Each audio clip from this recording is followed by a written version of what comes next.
உங்கள் தந்தி1 தொலைக்காட்சியில் தினமும் ஒரு சர்ப்ரைஸ் மாலை 6 முதல் 7 மணி வரை காணத் தவறாதீர்கள். மேற்கு திசை காற்றின் வேக மாறுபாடு காரணமாக தமிழகத்தில் அடுத்த 2 நாட்களுக்கு மழைக்கு வாய்ப்புள்ளதாக வானிலை ஆய்வு மையம் தகவல்.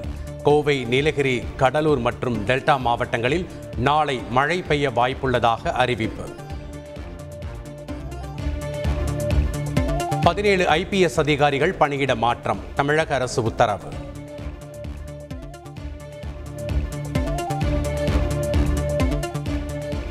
தமிழகத்தின் பல்வேறு பகுதிகளில் கடந்த ஒரு வாரத்தில் பல கொலை சம்பவங்கள் அரங்கேறி உள்ளதாக எதிர்க்கட்சித் தலைவர் எடப்பாடி பழனிசாமி கண்டனம். சட்டம் ஒழுங்கை காப்பதற்கான நடவடிக்கைகளில் தமிழக அரசு கவனம் செலுத்த வேண்டும் என வலியுறுத்தல். மத்திய பட்ஜெட்டில் தமிழ்நாடு முற்றிலும் புறக்கணிக்கப்பட்டதற்கு மதிமுக கண்டனம். மத்திய அரசை கண்டித்து வரும் 14ஆம் தேதி தமிழகம் முழுவதும் மதிமுக சார்பில் ஆர்ப்பாட்டம் நடத்தப்படும் என அறிவிப்பு. அத்திக்கடவு அவிநாசி திட்டத்தின் உண்மை நிலை தெரியாமல் பாஜக அரசியல் ஆதாயம் தேட முயற்சிப்பதாக கொங்கு நாடு மக்கள் தேசிய கட்சி பொதுச் செயலாளர் ஈஸ்வரன் குற்றச்சாட்டு. அண்ணாமலை அறிவித்துள்ள உண்ணாவிரத போராட்டம் தேவையற்றது எனவும் விமர்சனம். சென்னை மாநகர போக்குவரத்து கழகம் சார்பில் 88 புதிய தாழ்தள பேருந்து சேவை துவக்கி வைத்து பேருந்தில் பயணித்தார் அமைச்சர் உதயநிதி ஸ்டாலின்.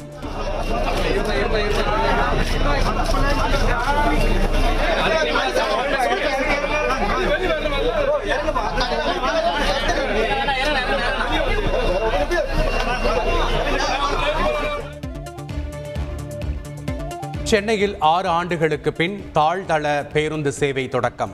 பேருந்தில் மாற்றுத்திறனாளிகள் எளிதில் ஏற சிறப்பு வசதி, தானியங்கி கதவுகள், இறங்கும் இட அறிவிப்புகள், சீட் பெல்ட் என பேருந்தில் இடம்பெற்றுள்ள புதிய அம்சங்கள். சென்னையை அடுத்த தாம்பரத்தில் அதிவேகமாக பைக் ஓட்டிய இளைஞருக்கு 12,000 ரூபாய் அபராதம் விதித்த போக்குவரத்து போலீசார். இன்சூரன்ஸ் இல்லாதது, தலைக்கவசம் அணியாமல் வாகனம் ஓட்டியது உள்ளிட்ட காரணங்களுக்காக அபராதம். மண்ணில் புதைந்துள்ள உடல்களை கண்டறியும் அதிநவீன தொழில்நுட்பத்தின் மூலம் தேடுதல் பணியில் இராணுவத்தினர். வயநாடு சூரல் மலையில் பயன்படுத்தப்பட்டது அதிநவீன ட்ரோன்.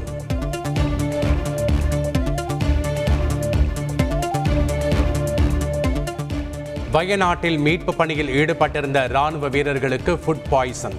தன்னார்வலர்கள் வழங்கி வந்த உணவு நிறுத்தம், மீட்பு படை வீரர்களுக்கு உணவு தட்டுப்பாடு என்றும் தகவல். வயநாடு நிலச்சரிவை தேசிய பேரிடராக அறிவிக்க நடவடிக்கை மேற்கொள்ளப்பட்டு வருகிறது. வயநாட்டில் ஆய்வு செய்த பின் மத்திய இணையமைச்சர் சுரேஷ் கோபி தகவல்.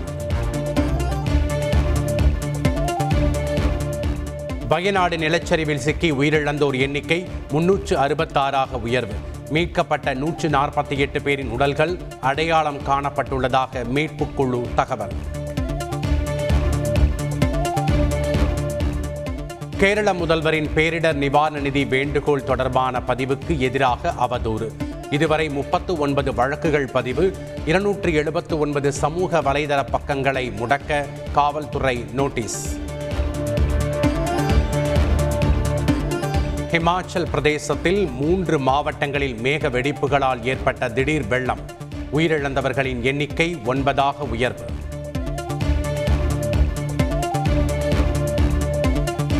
மத்திய பிரதேச மாநிலம் சாகர் மாவட்டத்தில் கோயில் சுவர் இடிந்து விழுந்து 9 குழந்தைகள் உயிரிழப்பு. ஷாப்பூரில் உள்ள ஹர்தவுல்ஸ் பாபா கோவிலில் நடந்த வழிபாட்டு நிகழ்வில் சோகம்.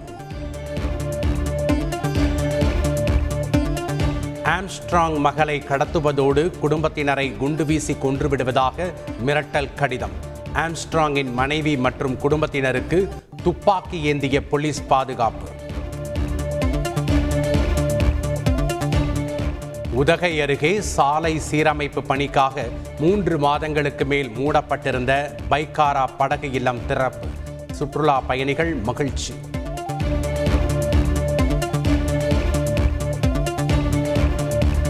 உலக புகழ்பெற்ற மயிலாடுதுறை காவிரி புஷ்கர துலா கட்டத்தில் ஆடி அமாவாசைக்கு வராமல் ஏமாற்றிய காவிரி நீர். செயற்கை முறையில் தண்ணீருக்கு ஏற்பாடு செய்த நகராட்சி நிர்வாகம்.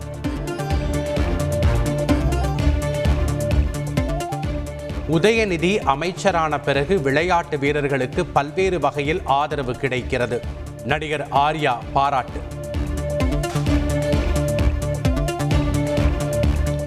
டிஎன்பிஎல் கிரிக்கெட் தொடரின் இறுதிப் போட்டி இன்று இரவு 7:15 மணிக்கு சேப்பாக்கத்தில் நடக்கிறது. கோவை திண்டுக்கல் அணிகள் பலப்பரட்சை.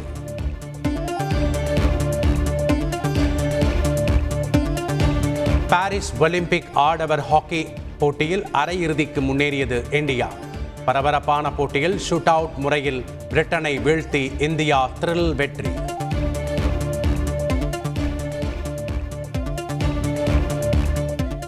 உங்கள் தந்தி ஒன் தொலைக்காட்சியில் தினமும் ஒரு சர்ப்ரைஸ் மாலை 6 முதல் 7 மணி வரை காணத் தவறாதீர்கள்.